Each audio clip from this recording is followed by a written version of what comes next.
World now में सबसे पहले बात टैरिफ किंग डोनाल्ड ट्रंप की। ट्रंप ने कई देशों पर टैरिफ लगाया। इसके बावजूद ट्रंप कई देशों के साथ ट्रेड डील करने में जुटे हुए हैं। डोनाल्ड ट्रंप के दूसरे कार्यकाल में अमेरिका ने व्यापार नीतियों में बड़ा बदलाव किया। इवन भारत के साथ भी डोनाल्ड ट्रंप ने ट्रेड डील के लिए टैरिफ को हथियार के तौर पर इस्तेमाल किया।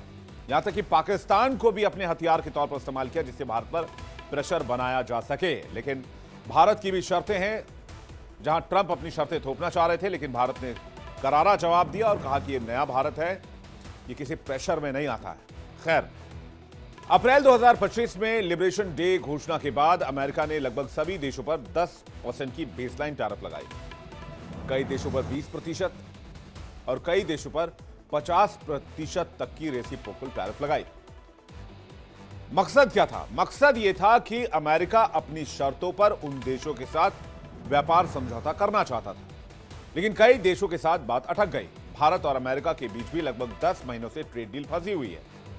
6 राउंड की बातचीत के बाद भी दोनों देशों के बीच व्यापार समझौते पर बात नहीं हो पाई है। एक और कोशिश करने के लिए अमेरिका का एक डेलीगेशन इस वक्त भारत में है, जिसमें ट्रंप के 2 करीबी लगे हुए हैं। डोनाल्ड ट्रंप खुद दिल्ली फोन कर रहे हैं, पीएम मोदी से बात कर रहे हैं। इधर भारत के साथ व्यापार पर बात चल रही है, उधर कुछ देश ऐसे भी हैं जिनके साथ डोनाल्ड ट्रंप ने डील तो फाइनल कर ली, लेकिन शर्तें ऐसी ऐसी थोप दी जिसकी वजह से ये डील ही कूड़े में चली गई। 3 बड़ी अमेरिकी डील्स खतरे में हैं। आज की तारीख में डोनाल्ड ट्रंप ने कुल 5 ट्रेड डील किए हैं। हालांकि पांचों के पांचों स्टेक पर हैं, लेकिन 3 तो खत्म होने की कगार पर हैं। अमेरिकी राष्ट्रपति ट्रंप दुनिया के कई देशों पर अपनी मर्जी और शर्तें थोपने में कामयाब हो गए, लेकिन भारत के सामने उनकी एक चाल कामयाब नहीं हो पा रही है। यही वजह है कि ट्रंप ने खुद कहा था कि मोदी काफी सख्त नेगोशिएटर है। अब यही बात अमेरिकी अधिकारी भी कहने लगे हैं। अमेरिका के व्यापार प्रतिनिधि जेमिसन ग्रियर ने कहा कि भारत से पार पाना मुश्किल है। उन्होंने बयान अर्थव्यवस्था पर अमेरिकी सीनेट सब कमेटी के सामने दिया। भारत के साथ ट्रेड डील फाइनल करने के लिए अमेरिकी टीम इस वक्त दिल्ली में मौजूद है। अमेरिका की एक high level trade team Bharat दौरे पर आई हुई है। यह दौरा काफी महत्वपूर्ण माना जा रहा है।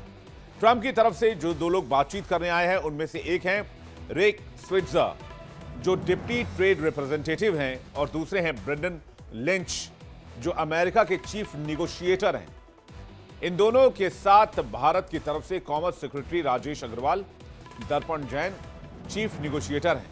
पीयूष गोयल ने साफ कर दिया है कि उन्हें अमेरिका के साथ ट्रेड डील क्रैक करने में कोई जल्दबाजी नहीं है। उन्होंने कहा कि नेगोशिएशन तब तक चलेगा जब तक दोनों पक्ष सहमत नहीं हो जाते, खुश नहीं हो जाते, सैटिस्फाई नहीं हो जाते। जब ट्रंप और पीएम मोदी इसी साल फरवरी महीने में मिले थे, तब दोनों देशों ने तय किया था कि ट्रेड डील इस साल के आखिर तक हो जाएगी। हालांकि ऐसा नहीं हो पाया, क्योंकि ट्रंप ने रूसी तेल और भारत के चावल एक्सपोर्ट पर कई शर्तें जोड़ दी। अब इस दौरे का मकसद है कि दोनों देश नई द्विपक्षीय ट्रेड डील की फर्स्ट स्टेज को आखिरी रूप देने की कोशिश करें। यानी वो डील जो भारत अमेरिका के बीच लंबे समय से चर्चा में थी, उसे पूरा करने की कोशिश की जा रही है। वहीं पीएम मोदी ने अमेरिका के राष्ट्रपति डोनाल्ड ट्रंप से फोन पर भी बातचीत की है। दोनों नेताओं ने भारत और अमेरिका के बीच ट्रेड डील की प्रगति की समीक्षा की है। दोनों ने कहा है कि भारत अमेरिका के रिश्ते हर क्षेत्र में मजबूत रहे हैं। मोदी और ट्रंप ने खासतौर पर द्विपक्षीय व्यापार बढ़ाने पर जोर दिया है और कहा है कि दोनों देश मिलकर इस क्षेत्र में तेजी से काम करेंगे। ट्रेड डील पर मीटिंग के बाद अमेरिका के पक्ष ने माना है कि भारत की ओर से उनको शानदार ऑफर मिला है, जो एक देश के तौर पर अब तक नहीं मिले थे। इससे दोनों पक्षों के समझौते के ऊपर बढ़ने के संकेत मिल रहे हैं। दोनों ही पक्ष इसी साल के खत्म होने तक द्विपक्षीय व्यापार समझौते को पूरा कर लेना चाहते हैं।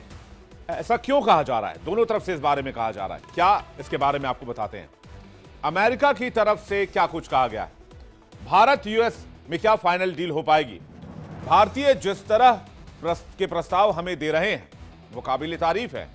वैसे प्रस्ताव अब तक किसी भी देश से नहीं मिले हैं और बेहतर प्रस्ताव हैं। कुछ को क्रॉप्स और उत्पादों को लेकर कुछ विरोध है, इनको सुलझाना बहुत मुश्किल रहा है, लेकिन अब वो सकारात्मक रुख दिखा रहे हैं। भारत कृषि और डेयरी सेक्टर अमेरिका के लिए नहीं खोलना चाहता है। भारत में करोड़ों लोगों की आजीविका दूध उत्पादन से चलती है। सिविल एविएशन पार्ट के लिए जीरो टैरिफ कमिटमेंट पर बातचीत, इसमें शर्त यह है कि भारत भी वैसे ही पहुंच हमें देगा।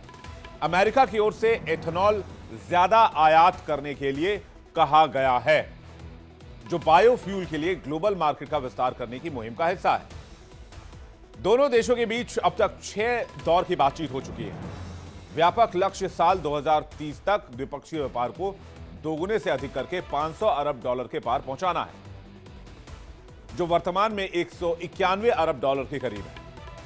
भारत और अमेरिका के बीच व्यापार विवाद 2025 में डोनाल्ड ट्रंप के दूसरे कार्यकाल के साथ तेज हुआ, जब अप्रैल 2025 में अमेरिका ने वैश्विक स्तर पर 10% की बेसलाइन टैरिफ लगाई। भारत पर विशेष रूप से सख्ती की गई। डोनाल्ड ट्रंप को अंदाजा था कि भारत 10-15 दिन में ही गिड़गिड़ाते हुए घुटने के बल व्हाइट हाउस तक चलकर आएगा, माफी मांगेगा और अमेरिका की शर्तों को मान लेगा, क्योंकि ट्रंप प्रशासन ने रेसिप्रोकल टैरिफ के तहत 25% का टैरिफ भारत पर लगाया। और इसके बाद जब भारत नहीं झुका तो एक बहाना निकाल कर लाए डोनाल्ड ट्रंप। कहने लगे कि रूस से भारत तेल आयात करता है, रूसी वॉर को फंड कर रहा है और इसलिए 25% की पेनल्टी जोड़ी जाए।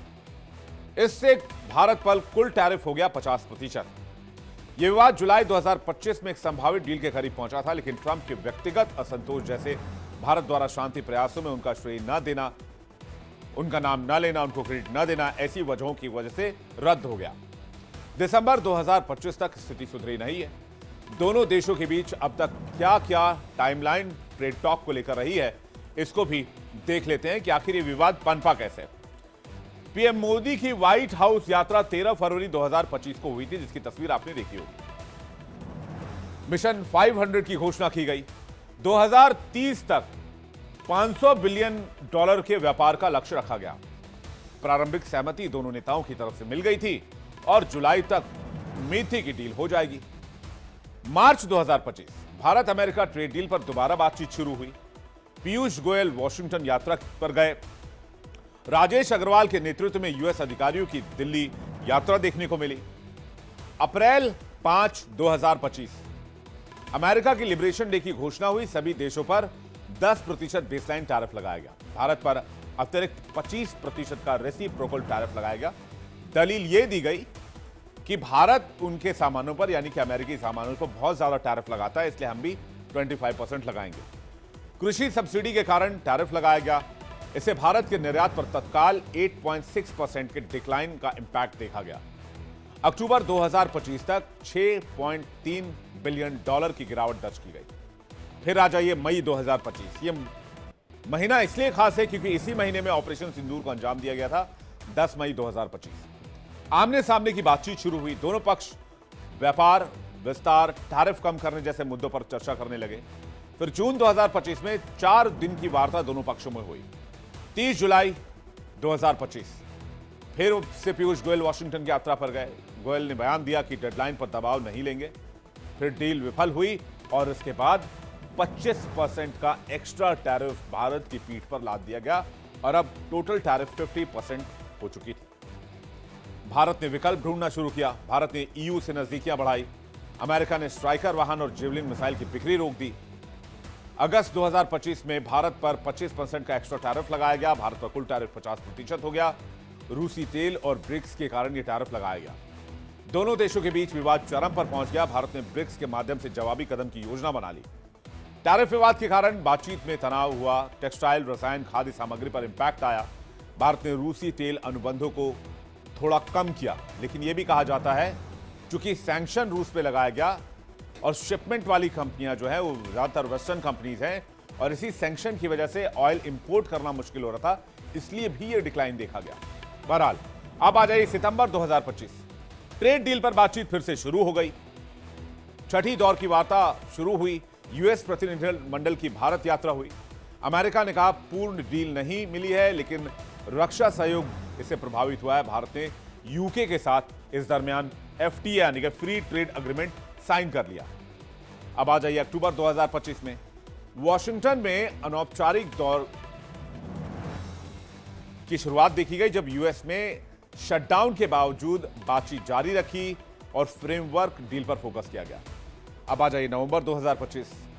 टैरिफ पर राहत देने पर चर्चा हुई। मुद्रास्फीति के कारण कुछ उत्पादों पर टैरिफ कम किए गए। भारत के निर्यातकों ने राहत की सांस ली। दिसंबर 2025 में भारत के साथ नई बातचीत का दौर चल रहा है। मोदी ट्रंप फोन कॉल पर बातचीत कर रहे हैं। व्यापार, ऊर्जा, रक्षा सहयोग पर चर्चा कर रहे हैं। जेमिसन ग्रीन ने कहा है कि भारत से अब तक का सबसे अच्छा ऑफर मिल गया है। उम्मीद है दोनों देशों के बीच डील हो जाए। यानी दोनों देशों ने डील को मार्च 2026 तक फाइनल करने का लक्ष्य रखा है, पर अभी तक कोई भी अंतिम समझौता पारित नहीं है। नेगोशिएशन अभी भी जारी है। अमेरिका भारत की सब्सिडी डेयरी और चावल को अनुचित मानता है। भारत किसानों की रक्षा के लिए बाजार पहुंच सीमित रखना चाहता है। बातचीत सकारात्मक दिशा में है, लेकिन कृषि, खासकर जीएमओ यानी कि जेनेटिकली मॉडिफाइड फूड्स, डेयरी, रूसी तेल आयात, बाजार पहुंच पर मतभेद अभी भी बरकरार है। भारत किसानों की सुरक्षा पर अडिग है, लेकिन भारत का रुख साफ है कि किसानों के हित से समझौता नहीं करेंगे। पीएम मोदी ने यह भी कहा था कि नुकसान मंजूर है, लेकिन किसानों के हित से समझौता का सवाल ही नहीं उठता है।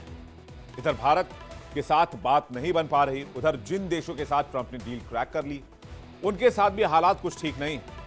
एक तरफ यह डील फंसी हुई है इंडिया के साथ, लेकिन Indonesia, south Korea, European union के सामने ट्रंप ने कौन सा धर्म संकट डाल दिया है, जिसकी वजह से ये ट्रेड डील भी खतरे में आ गए और इसकी वजह से उन पर भयानक प्रेशर दिख रहा है। ये अटकी डील से वैश्विक व्यापार युद्ध तेज हो गया है। अमेरिका की टैरिफ आय सितंबर 2025 में $30 बिलियन पर महीने हो गए, लेकिन एशियाई बाजारों में गिरावट आई। किन देशों के साथ ट्रंप की ट्रेड डील अटकी है, पहले उनके नाम आप जान लीजिए। कहां कहां अभी भी ट्रेड डील अटकी हुई है।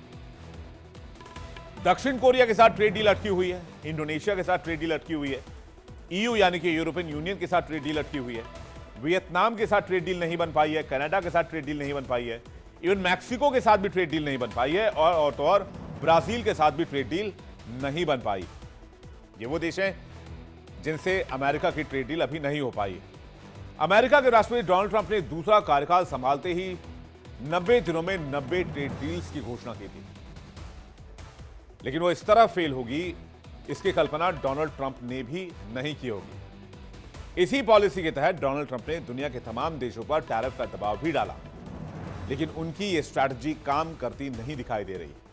अब दक्षिण पूर्व एशिया के मुस्लिम देशों ने अमेरिका को बड़ा झटका दिया है और उसके साथ भी ट्रेड डील खटाई में पड़ती नजर आ रही है। बात करें इंडोनेशिया के साथ व्यापार डील की, तो अमेरिका और इंडोनेशिया के बीच जुलाई में हुआ व्यापार समझौता खतरे में। एक रिपोर्ट के मुताबिक अमेरिका इस बात से नाराज है कि जकार्ता डील की शर्तों से पीछे हट रहा है, जो उसने इस समझौते के दौरान किए थे। अमेरिका के मुताबिक इंडोनेशिया जुलाई में तय की गई बातों से मुकर रहा है। दोनों देशों के बीच जुलाई में क्या ट्रेड डील हुई थी, ये समझने की कोशिश करते हैं। जुलाई में ट्रेड फ्रेमवर्क अग्रीमेंट किया गया। मकसद था दोनों देशों के बीच व्यापार बढ़ाना। इंडोनेशिया अमेरिका से आने वाले 99% सामानों पर शुल्क हटाएगा। अमेरिका ने इंडोनेशिया पर 32% से टैरिफ 19% किया। इंडोनेशिया सभी नॉन टैरिफ बायर्स भी समाप्त करेगा। इंडोनेशिया ने $15 बिलियन, एनर्जी $4.5 बिलियन, अमेरिकी एग्रीकल्चर उत्पाद, 50 बोइंग जेट्स खरीदने को लेकर डील की थी। अमेरिकी राष्ट्रपति डोनाल्ड ट्रंप ने 15 जुलाई को इस समझौते पर हस्ताक्षर किया और कहा कि हमारे किसानों, मजदूरों और उद्योग जगत के लिए बड़ी जीत है। अब अमेरिका आरोप लगा रहा है कि इंडोनेशिया यूएस इंडस्ट्रियल और एग्रीकल्चर एक्सपोर्ट से जुड़े नॉन टैरिफ बायर्स को हटाने पर भी तैयार नहीं है और डिजिटल ट्रेड मुद्दों पर भी उसके तेवर ढीले पड़े हैं। आरोप है कि इंडोनेशियाई अधिकारियों ने साफ कर दिया है कि अमेरिका के साथ की गई डील में जबरदस्त की बाइंडिंग कमिटमेंट्स उन्हें मंजूर नहीं है और इसे पॉइजन पिल क्लॉज को बदला जाना चाहिए। अमेरिकी वित्त मंत्री स्कॉट बेसेंट ने पिछले हफ्ते कहा था कि इंडोनेशिया इस व्यापार समझौते में थोड़ा जिद्दी हो रहा है, जबकि मलेशिया ने इस समझौते में सहयोग दिखाया था। अमेरिका इंडोनेशिया के साथ डील क्यों नहीं करना चाहता है, इसे समझते हैं। इंडोनेशिया एशियन बाजार का एक बड़ा हिस्सा है और अमेरिका उसी क्षेत्र में अपना आर्थिक प्रभाव बढ़ाना चाहता है। अमेरिका चीन पर निर्भरता कम करके इंडो पैसिफिक सप्लाई चेन को मजबूत करना चाहता है। इंडोनेशिया चाहता है कि उसकी manufacturing, textile, coffee, palm oil को अमेरिका के विशाल बाजार में टैरिफ फ्री या कम टैरिफ में पहुंच मिल सके। लेकिन इस डील में पेच फंसा क्यों है, अब इसको समझने की कोशिश करते हैं। अमेरिका चाह रहा था कि इंडोनेशिया नए टैरिफ ना लगाए,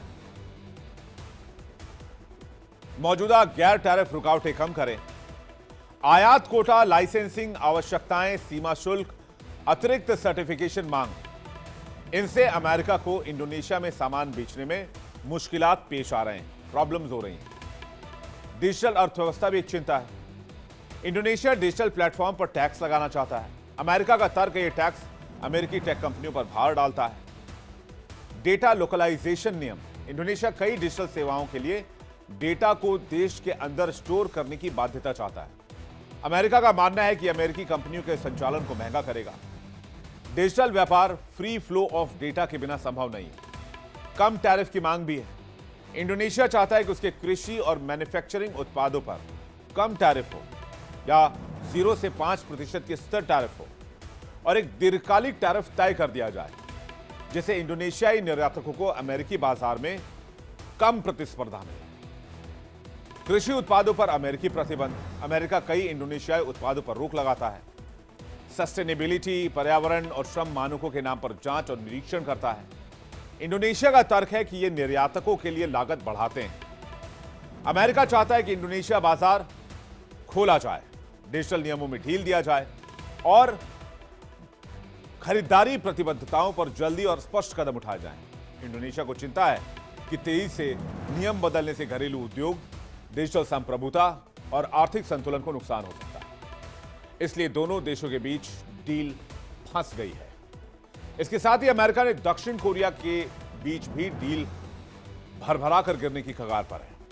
ट्रंप ने सियोल से $350 अरब की भारी भरकम निवेश करने का वादा मांगा था, जिसमें से $200 अरब सीधा नकद निवेश और $150 अरब शिप बिल्डिंग सेक्टर में सहयोग के रूप में शामिल था। ट्रंप की इस भारी भरकम नकद डिमांड पर दक्षिण कोरियाई राष्ट्रपति ली जे म्यूंग ने कड़ा एतराज जताया। उन्होंने साफ साफ कहा था कि करेंसी स्वैप के बिना इतने बड़े पैमाने में नकद निवेश देश की अर्थव्यवस्था के लिए विनाशकारी साबित हो सकता है और 1997 के एशियाई वित्तीय संकट जैसी स्थिति को उत्पन्न कर सकता है। अमेरिका ने कोरियाई गाड़ियों, इलेक्ट्रॉनिक्स, इस्पात, चिप्स, बाकी सामानों पर 25% तक टैरिफ लगाने का ऐलान किया, लेकिन अमेरिका ने विकल्प दिया कि अगर कोरिया अमेरिका में $350 अरब का निवेश करे तो टैरिफ 15% आ जाएगा। तो बात देखिए खुलकर सामने आ गई कि पहले डोनाल्ड ट्रंप भारी भरकम टैरिफ लगाते हैं, उसके बाद ऑफर लेकर जाते हैं, ये है हमारा ट्रेड डील, अगर आपने इसे साइन कर दिया तो हम जो टैरिफ 50% का लगा हुआ हमने वो हम कम करके 10% कर देंगे। ये है टैरिफ टेररिज्म।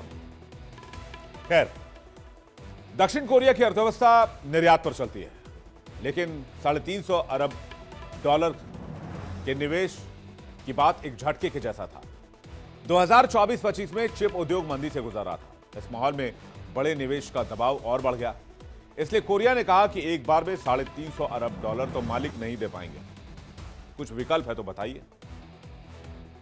डील से इसलिए दक्षिण कोरिया डर गया। उसे कहा कि कैश आउटफ्लो भारी है और इतनी बड़ी राशि एक बार में देने पर वहां की इकोनॉमी को नुकसान हो सकता है। विदेशी मुद्रा भंडार घटेगी, करेंसी कमजोर होगी, शेयर बाजार में गिरावट का डर आ जाएगा, लोकल निवेशक डर जाएंगे। अगर पैसा अमेरिका भेज दिया तो घाटा हो जाएगा, रोजगार पर भी असर होगा, घरेलू प्रोजेक्ट्स धीमे पड़ जाएंगे, इकोनॉमी में मंदी आ जाएगी, इकोनॉमिक स्लोडाउन का शिकार हो जाएगा दक्षिण कोरिया। सेमीकंडक्टर मार्केट दक्षिण कोरिया का बहुत बड़ा मार्केट है, उस पर भी संकट आ सकता है, क्योंकि 2024-25 में चिप मार्केट वैसे ही मंदी के दौर से गुजर रहा था और ऐसे में बड़ा निवेश $350 अरब का अमेरिका में किया गया तो निवेशकों पर दबाव बढ़ेगा और इन्वेस्टर डर सकते हैं, देश में पैसा डालना बंद कर देंगे। इसलिए दक्षिण कोरिया ने पीछे हटने का फैसला किया। लेकिन अमेरिका की मंशा दो चीजों पर केंद्रित है। एक तो विदेशी निवेश खींचना।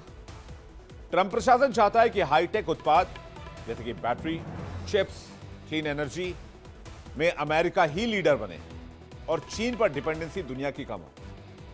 राजनीतिक छवि भी सुधारना है डोनाल्ड ट्रंप को, क्योंकि वो घरेलू स्तर पर दिखाना चाहते हैं कि वो अमेरिका में नौकरियां और फैक्ट्रियां दोनों वापस लेकर आ रहे हैं। दक्षिण कोरिया जैसे देश से बड़े निवेश की घोषणा उनकी राजनीति के लिए भी फायदेमंद है।